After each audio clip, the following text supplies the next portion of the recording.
Hey guys, welcome to Fanfic Fanatics. So in today's video we are gonna see, what if Deku was Asura of Wrath and had Harem? Before starting, make sure to hit that like button and subscribe if you are interested in MHA fanfictions. This story is Izuku the Asura of Wrath by Cheetah 2. Now without wasting any more time, let's dive in. Izuku's POV. The amount of anger that's swelling inside me, the mockings from my peers since junior high. The look of disappointment from my idol just because I'm not getting used to OFA. I've only got it for a few days. Does he think I'm able to get this through with a snap of my finger?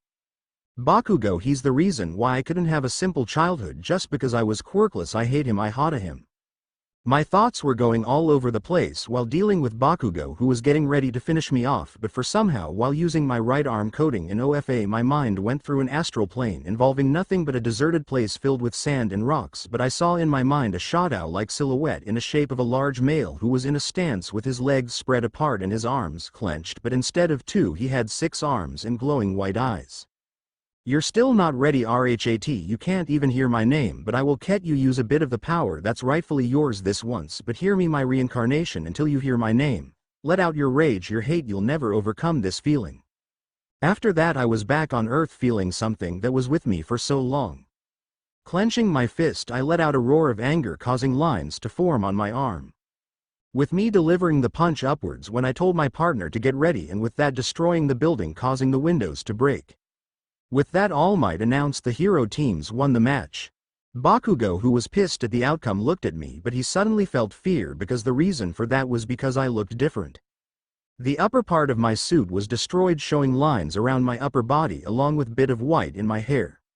I walked towards him until I got close, gave a punch to the gut. Before he can retaliate I gave a headbutt, causing him to get pushed back and hit the wall, causing it to crack on contact. My rage continues to consume me until I saw All Might in my way. All Might. Young Midoriya, the match is already over, please calm down. Iida and Ochako came down to see what's happening until they saw All Might flying in the air until he hit the wall. Both of them saw me with my eye glowing as ever. Izuku. You don't get to tell me what to do, All Might. You think you can stop me with my rage? RGH. Before I can unleash whatever I was doing, I suddenly stopped, with the lines around my body disappearing along with the white hair fading from my head. My glowing eyes now gone, replacing them with my green emerald-like eyes. I was about to fall and hit the ground until I was caught from falling. I looked to see it was both Uraraka and Iida looking at me with concern from their eyes. When turned to see All Might, he was glaring at me, but I simply let the darkness consume me. But before that happened I thought about that daydream. Izuku. Remember his name. The name that can let me. Izuku's POV. My name is. I woke up from what appeared to be a dream of someone who I was familiar with, but I couldn't remember. I looked around to see I was in the clinic room. Oh, I see you're up, sonny boy. How are you feeling? I looked to my left to see the school's nurse recovery girl. Izuku. I feel okay, I guess. RG. Well, I'm glad none of your bones were broken this time, since all you had were minor injuries. I looked at my body to see not much injuries, but I did see makings that ran all the way to my upper body and also to my back. I got up from the medical bed and stumbled a bit from being in a laying position for a while and looked at the clock to see that school's over. I sighed a bit and told RC I'll be on my way out with me, grabbing a PE uniform shirt that was my size and walked towards my class. Hearing the loud chattering from inside, I opened the door to see it was quiet until they saw me. Some of them came towards me congratulating me when I battled Bakugo, giving me their names and so on. So what's your favorite food? Well, I like mochi. Oh, Deku. I turned around to see Uraraka walking towards me, but I wasn't smiling. Ochako. I was worried when you went unconscious. Are you okay? I simply looked at her, making her confused until I just patted her head, which made her blush. Izuku. Don't worry, I'll be fine. When I said that, my voice was a bit deeper, and not only that, some of my classmates looked at to see I was covered with confidence. When I looked towards the desk that Bakugo sits, I just glared. After that, with me wearing my UA uniform and getting my stuff packed up, I left the school while walking alone. But I wasn't going home, and I made sure to tell my mom I'll be late for dinner. The reason because I wanted to let off some steam and I didn't know what I'll be doing while walking. It was a few hours at best and it was getting dark out, and in those hours was in a forest and looking at the night sky, the stars glowing in the night and sound of the trees blowing the wind and flowing water making splashes of sound. I've been sitting on a rock enjoying it all while ignoring the calls from my so-called idol, no matter his reason I won't acknowledge it. Staring at the sky made me having a memory of a young girl that was familiar to me, and also seeing that same girl with Izuku. Mithra, her name was Mithra, huh? Izuku. These memories. I clenched my fist, causing sparks of heat to form, but I couldn't remember the names of those two. Izuku. My name is a r r r r r r r r r r r g g h h h h. I punched the ground, causing cracks to form and letting out a breath. Izuku. My name, what is it? What is my name? Izuku's Pav. It's been a few days since the battle between me and Bakugo, and also trying to figure out this newfound power and also avoiding douchemite as much as I can. While I'm walking towards my school, not wearing the tie for my uniform, and the shirt was tight on my upper body, that I didn't care. Getting close, I saw a crowd of reporters blocking the entrance for the students and WRE asking questions about All Might, and I just sighed while trying to go to my class only to get blocked. Reporter number 1. Hey kid, is it true that All Might is here? We need to interview with him. If you know, tell us. But I simply ignored them and went on my way for them to try a bit handsy while grabbing my shoulder, stopping me. They tried to ask me again only for me to glare at them. Izuku. Pissed me off one more time and I'll break your arms. They got the memo and I went to my class. When I got there, I looked to see Bakugo, whose face was injured my rage when we battled, and when he looked at me he glared, which pissed me off, but before I can do something I was stopped by an arm and I turned to see it was Ochako along with Iida, who just shook their heads telling it's not worth it. I just sighed and nodded my head, making them understand. Once I took my seat, the teacher came in, which made everyone become silent while sitting down. Aizawa. Hope you're rested from yesterday's battle trial. I took the liberty of looking at your marks and evaluation. Bakugo, stop acting like a 7-year-old, you're wasting your own talents, so grow up. This made Bakugo upset that he was being childish. When sensei looked at me he just sighed. Aizawa. As for you, Midoriya, you didn't break any of your bones this time, which is a small improvement. However, you need to learn to control that anger of yours if you don't want to hurt the people close to you. This made have a small flashbacker had. It made me clenched my fist. Izuku. Sure thing, sensei. I said it while controlling my anger because of that flashback, that it made me try to remember who I truly am. You're almost there. Remember that burning fire that welling up inside of you. When that comes, reach of it and shout out who you really are. He just sighed and got serious. Aizawa. Now let's get on with the homeroom notices. I'm sorry to have to spring this on you all, but everyone thought that they will be getting another pop quiz, but Aizawa told them that they will need to pick a class president. Class 1A. Finally, something school-like. Almost all the students wanted to be class president, but to me I just sighed, not caring in the slightest. But when things went quiet, courtesy of Iida explains about the responsibilities of being the class president and suggested they take a vote. While some think that it's too early to develop any trust with each other, while some say they'll likely vote for themselves. Iida. That's precisely why the person who does manage to earn multiple votes will be the truly appropriate person for the job. No, is that all right, sensei? Aizawa just said sure, as long we all decided by the deadline while he was in his sleeping bag. When it was time for the votes to be announced, Izuku. 4 votes. It was a surprise for me, but I felt nothing towards that. I just felt empty. But when it announced, this made Bakugo pissed that someone voted for me. Iida. 0 votes. I see how it is, of course, since I insisted on the sacredness of the role. Yaoyorozu. You voted for somebody else. Sato. Even though you wanted the job so badly. What are you doing, Iida? With that being said, Aizawa announced the 2 who are going to be the president and vice president for Class 1A, which is me and Yaoyorozu. The class congratulated the 2 of us, which made just sigh, with Yaoyorozu looking at me with a calculated stare. Nobody's Pav. Izuku was still wondering why he was elected, but Ochako said he'll do great with Iida, saying he has the making of a leader, saying when he put his life on the line during the test, saying that he has guts and judgment when it counts. Izuku can only sigh until 2 empty seats were occupied, none than Kyoka Juru and Momo Yaoyorozu. Izuku was wondering until Momo said that he'll be a great president and said if he needs anything she'll help as much as she can, with Kyoka punching Izuku on the shoulder, which made him confused at that, but he felt a boy hot, which caused his friends to worry. Iida. Midoriya, are you okay? Izuku. I'm fine, really everything's okay. It didn't sit well until Momo felt Izuku's forehead, but she sighed in relief that his temperature was normal. Ochako then thought about Iida wanted to be president, saying he's got the look down with the glasses. This almost made Izuku laugh a bit, seeing how blunt Ochako is, which made the others smile that he was being himself, but Iida reassured her that the mere violation has nothing to do with one's actual suitability, in which he did nothing more than follow his own judgment on the matter. To Izuku he had a blank look and staring at Iida. Is there something wrong, Midoriya? Are you not feeling well? Izuku. No, I'm fine, it's just that. You're very proper, you know that, right? This made Iida flinch, making Ochako and Kyoka nod as well. Izuku. Now that I think about it, you do look familiar. Oh yeah, you're similar to the Turbo Hero. Ingenium.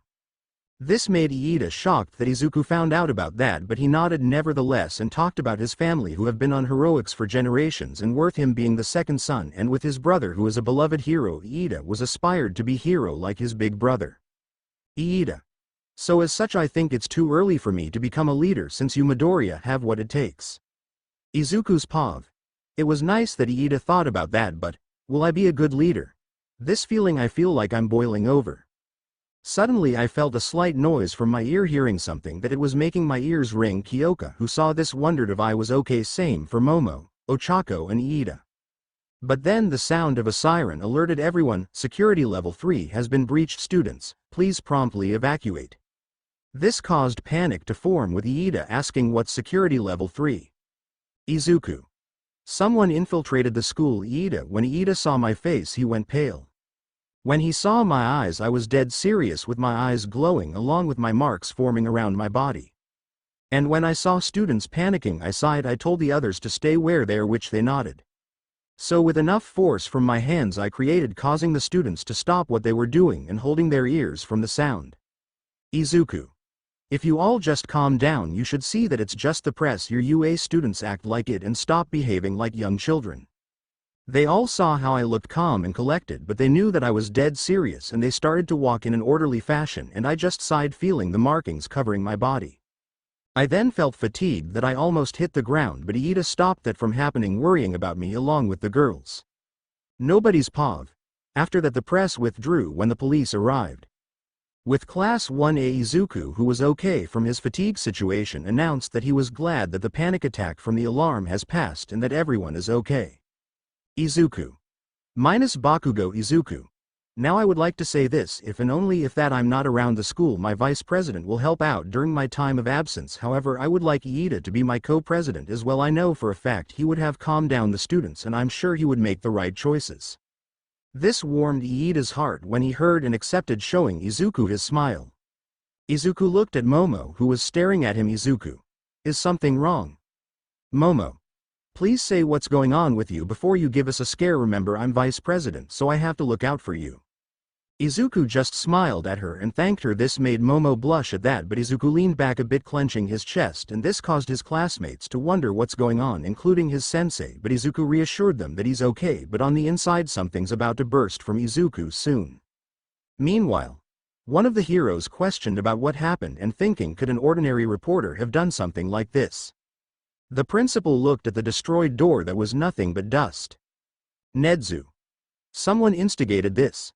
Was it some element of evil that penetrated the grounds? Perhaps this was intended as a declaration of war. Nobody's pav. At 7:55 in the morning on Wednesday, the pro heroes Kamui Woods and MT Lady are fighting a villain called Habit Headgear, who has taken an innocent family hostage. The battle does not fare well for neither Kamui or Mount Lady, as Habit proves to be quite strong. Suddenly, All Might rushes through and uses Missouri Smash against Habit, defeating him in an instant and saving the family in the process. Kamui and Mount Lady thank All Might for his assistance. All Might then quickly leaves as he has to go to UA. At 12:50 in the afternoon, Aizawa announces that their lesson in foundational skill of heroics will be the Trial of Rescue. Kaminari. Trial of Rhesus sounds difficult if you ask me. Mina. I agree. Kirishima. Cone on man, that's what a hero's whole job is, in chomping at the bit. Suyu. If it's a flood, then that environment's my specialty. Ribbit ribbit. Aizawa. Don't get ahead of yourselves, this made the students stop talking. Aizawa. As I was saying, this time it's entirely up to each of you whether or not you wear your costume. Some of your costumes probably aren't adapted to the task at hand, after all, so the training area is fairly far away, so we'll get there by bus. That's all. Go get prepared. With everyone having their costumes minus one person. Ochako. Deku, how come you're in your gym clothes? Izuku. My costume was destroyed for a bit, so it needs to be fixed or it needs to be changed. He said this while looking towards Iida, who was on full throttle getting everyone in line according to their numbers. But unfortunately it was different kind of bus, making Iida's instructions unprepared. Izuku just touched Iida's shoulders. Izuku. Don't think too much on it, Iida. Izuku then went inside the bus, taking a seat while sitting between Sato and Suyu. Suyu. Midoriya-chan, I always say what I think no matter what's on my mind. Izuku. Oh, is there something you wanted to tell me, Su? Su. Your quirk. It reminds me of All Might's. With that Izuku glared, which made Su flinch. Kirishima. Whoa man, what's with the look, Izuku? Izuku just remained silent until he looked out the window. Izuku. I apologize for glaring at you, Su, but let me say this, my power and All Might's are nothing alike. In fact, I want nothing to do with him, so let's just drop the subject, okay? He said this while smiling, but it was fake. He didn't have anything to show them his true smile. Every facial expression he does, it was fake. Everyone looked at Izuku wondering if he was okay. After that, Izuku remained silent until Kirishima broke the ice, talking about how he's jealous of Izuku's power while he just has a hardening quirk, but Izuku told him that he'll definitely make great use of it by going pro. This made Kirishima happy. Aoyama. Pro's high, but you know, heroics has a lot about it. That's more like popularity contest too, right? My naval laser is both flashy and strong enough for the pro level. But then Mina decided to tell him this. Mina. But it'd be bad if your stomach collapsed. Kirishima. If we're talking about the double whammy of flashy and strong, you can't not mention Todoroki and Bakugo. This made Bakugo clicked his tongue at that, but when Su said he'll never become popular with his crappy attitude, this pissed him off, proving her point. Kaminari, who put his input, saying how it's only been brief, but they all know Bakugo's personality is nothing but redolent as it's of a turd getting steamed in a sewer. Bakugo started to curse out more, making Izuku laugh his ass off, and this made Bakugo looked at Izuku's direction. Bakugo. And what the hell are you laughing at, Deku? Izuku. Ha ha ha ha ha ha ha ha ha ha ha ha ha he. Well, now the only reason I'm laughing at you. Izuku then looked at Bakugo, who suddenly flinched. Izuku. You should know by now you're not top dog anymore, so listen to this. Sit down, turn down your bitchy attitude, or I'll drive my foot so far up your ass you won't be able to sit for at least a month, maybe more, if I don't decide to get rid of the one thing that makes you a man. This made all the boys to cover their privates, sweating a bit when Izuku said that, and all Izuku did was clench his fist. Izuku. Damn it, I need to calm down, but it's getting harder to control my anger. Even something that slightly bothers me, I'll set a fuse. After that, with the end of the bus drive, all the students plus Aizawa, who was sleeping the whole time, got to the place, which was the unforeseen simulation joint, USJ, facility, a practical training area that is designed to simulate any kind of accident or disaster. One of the teachers for the lesson, Space Hero 13, a pro hero who helps out with disaster relief, gives a speech to Class 1A, telling them that their lesson will be about wielding their quirks for the sake of human life. After the speech was finished, Aizawa sees a black portal opening up and dozens of villains coming through it. Aizawa confirms the situation is real and orders his students to huddle together and commands 13 to protect the students, gearing up for battle himself. Eraserhead and number 13. According to the teacher's curriculum we procured yesterday, Mr. All Might was supposed to be here, and yet. With that information, this causes Aizawa to realize that they were the ones who infiltrated the UA barrier. Another villain is shown to be disappointed that All Might is not here. Where is he? We went through all this trouble and rustled up so many of us to bring along. You can't tell me All Might, the symbol of peace, isn't here. I wonder if he'll show up if we kill the kids. With Izuku, he was trembling and he couldn't breathe. He felt it, the memories coming back to him, the pain, the misery, the anger, the hatred, everything. This made Iida, Ochako and even Momo to come to his aid, but something happened that made them get pushed back and a burst of heat formed around Izuku with him running towards the villains. Aizawa, who saw this, shouted out Izuku's name along with some of his classmates, having shocked faces at the action Izuku just did. But what shocked them, even the pros and even the villains, is that Izuku laughed and screamed that it caused shockwaves to form, making them all cover their ears. Izuku.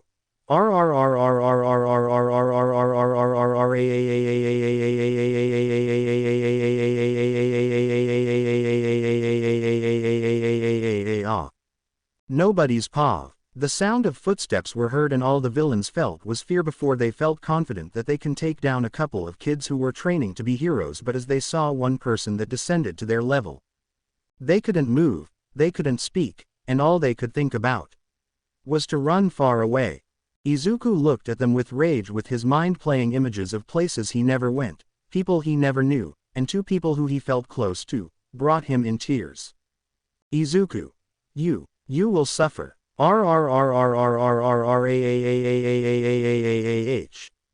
His scream ended with him running towards them, causing the villains to get ready to fight even though they have no chance. One of the villains, who felt overconfident, ran towards Izuku with a cocky grin. Villain. There's no way I'd lose to some snot-nosed brat. Take this. With him sending out multiple shots of bullets from his hands, but Izuku didn't care that the bullets hit him because they bounced off of him and he got even more pissed. Grabbing the villain by the throat and delivered the villain a punch to the gut that the villain himself saw his soul left his body, along with him getting pushed back from the force of the punch, rendering the villain to be unconscious. But Izuku wasn't done yet. Izuku. Every last one of you will pay. With a burst of heat, Izuku made quick throws at the villains. THSOE who dared to fight him got punched and kicked in areas that were broken. The males got most of their bones broken, including their private area, and the female villains got the same treatment with their bones broken and their bodies bruised. They felt scared at what he's done, while Izuku, with so much rage, he still felt incomplete, taking down the villain after villain, breaking them, cutting them, and waiting for the main ones to make their move. A few seconds went by, and Izuku was in the middle while being surrounded by the number of broken and bruised poor souls who were on the ground, unable to move, unable to even speak. With Izuku's class along with the two heroes, all they could do was be shocked and scared at the scene before them. Some felt fear at the way Izuku dealt with the villains, some felt relieved because he's on their side, while some felt jealousy because of the power Izuku showed. With Izuku, he only looked towards three individuals who stood. Two of them showed fear while the other didn't show any reaction at all, which made Izuku wonder. Izuku. Tell me, do you think you can even give me a challenge? The one with the hands all over his shook in pure anger while scratching his neck with his hands. This wasn't supposed to happen. Kurogiri. Who is this freak? Why is he this powerful? Kurogiri. I don't know. Tamura Shigaraki. We need to end him, while we wait for All Might. With that in mind, the one named Shigaraki ordered the one with the exposed brain. Shigaraki. Nomu, kill that freak and bring me his fucking head. The Nomu listened and screeched. With a boost of power went after Izuku, who only watched. Izuku. Should I even fight seriously? Is that what you want? Izuku. You, please tell me. Who am I? If you want to know, you must find out yourself. Only then will you finally know who you really are. Izuku Midoriya. But for now, fight like your life depends on it. And scream. Izuku's eyes flashed red, his upper body being revealed and showing the markings from before, with his hair suddenly floating up. The Nomu came close to him and sent out a punch that caused a shockwave and burst of air to form, pushing not only Kurogiri and Shigaraki but the injured villains as well. Shigaraki laughed, thinking the brat died from just one punch, but his laughter disappeared when the Nomu was struggling to move its hand away from Izuku, who glared with heat covering his body. Izuku. Did you think your little punch can harm me? With that, Izuku sent a kick to the Nomu's chest, pushing it back, but Izuku with quick movement got close to it and punched it to the ground. This is used cracks to form, with the Nomi being grabbed by the leg and dragged to the ground and slammed multiple times, but this wasn't enough to take down the Nomu. Shigaraki. You fool, Nomu was built to take down All Might. There's no way some brat can beat him while he more than one quirk. But Izuku just laughed, with the Nomi trying to get up only to get smashed in the face, causing more cracks to form below. Izuku. Let go, let it, all, out. The sound of his screams, the sound of sorrow, the sound of pain and the sound of rage. A burst of heated fire and the Nomu was pushed even more by a fist print that settled on its chest with steam coming out with Izuku his showing no pupils but a glowing red with him having a new change in appearance with his arms coated in metal braces came along 4 additional arms of the same metal with Izuku coated in even more flames and suddenly lifted on the air. Izuku. I'm done with you, you think this Nomu can beat All Might when I myself is more powerful than him. Izuku donned with even more power destroyed the Nomu with his rage left unchecked fist connected to flesh and the sound of it being teared away and the scream of agony that came from the Nomu but Izuku didn't care, all he cares about, was destroying the abomination with all the pent-up anger he has. With one final push Izuku used 3 of his arms and covered them with the stored-up burst of power along with using OFA at 100% on all 3 of his right arms. With that it sent a devastating blow to the Nomu with the strength that far exceeded All Might himself sent the Nomu out of USJ and into orbit or maybe even more. But with that came a price for Izuku with 3 of arms being destroyed and him panting from the power he just released but he wasn't done yet with that came the second round him facing the 2 villains. Izuku. I'm not done punishing you get ready to suffer. Shigaraki. I couldn't agree more. But before that can even happen the sound of the door was opened and a familiar laugh was heard with that came more heroes coming to save the day but unfortunately this caused Kurogiri to escape with Shigaraki who screamed in protest while looking at Izuku who even though was tired and was about to pass out flipped Shigaraki off with his other 3 arms. With that the 2 villains left leaving only Izuku to finally reach unconsciousness but he did hear his name being called but sleep took him over. Izuku. Oh, that's right. I think I know who I am. My name is Asura, nobody's pav. Meanwhile inside a run-down building we see a portal being opened and out came Shigaraki with him being pissed. Shigaraki. Damn it all to hell. Our underlings were lawing down by that freak. And our only weapon to take down the symbol of peace was done in by that brat. You were wrong, sensei. No, I wasn't. I was simply overly optimistic. But you know, it seems they underestimated us. I'm glad the villain alliance's name is so cheap. Incidentally, what has become of Thag Giant work of sensei's and mine? Was Numu's body not been retrieved? Kurogiri could only say he wasn't able to retrieve Nomu because he was sent far away and couldn't find his coordinates and they didn't have time. Even though I went as far as loading him up with power to rival All Might's, oh well can't be helped what a shame. Shigaraki stood up a bit. Shigaraki. But master, All Might didn't even show up, it was that brat who took down Nomu. Oh, Shigaraki. His power, it was on par with All Might's no, it was like he was even more powerful than All Might himself his presence the way he fought they told me he was a veteran who fought like he was in war. That kid. I need to end him and kill him with my own hands. There's no use crying over it. After all it's not as though today was entirely in vain. Let's gather a new group, handpicked for efficiency. And let's take all the time we need. Remember, we can't move freely. That's why a symbol like you is necessary. Tamura Shigaraki, next time, you must know the world the true horror of your existence. Somewhere else we see someone that was attached by a health monitor while looking at the multiple screens even though he doesn't have eyes anymore. A boy with black hair with green highlights. My, what an interesting person. Maybe I can help him, if he accepts. The sound of water hitting the ground causing ripples to form where a single individual was laying on the ground. Opening his eyes and getting up with a groan he looked around only see what looked like a cave. Once he walked inside he felt a steam of heat covering him making him take a deep breath, feeling the warmth of the flames and how uncontrollable they are, it was similar to him. So you've finally realized. A voice echoed the cave causing Izuku to only chuckle. Izuku. Yes, I know who I am. Even though the name represents my wrath, my power. I still need to know more until then. Izuku's eyes glowed red while clenching his fist. Izuku. I'll show them all the wrath of Asura. That's all it took for Izuku to finally wake up inside what looked like a nurse's office. I'm glad you're up, Sonny. Izuku looked to see Recovery Girl who gave him a smile on her face which he smiled back. Izuku. Recovery Girl. How long was I out? Oh, just a few hours give or take.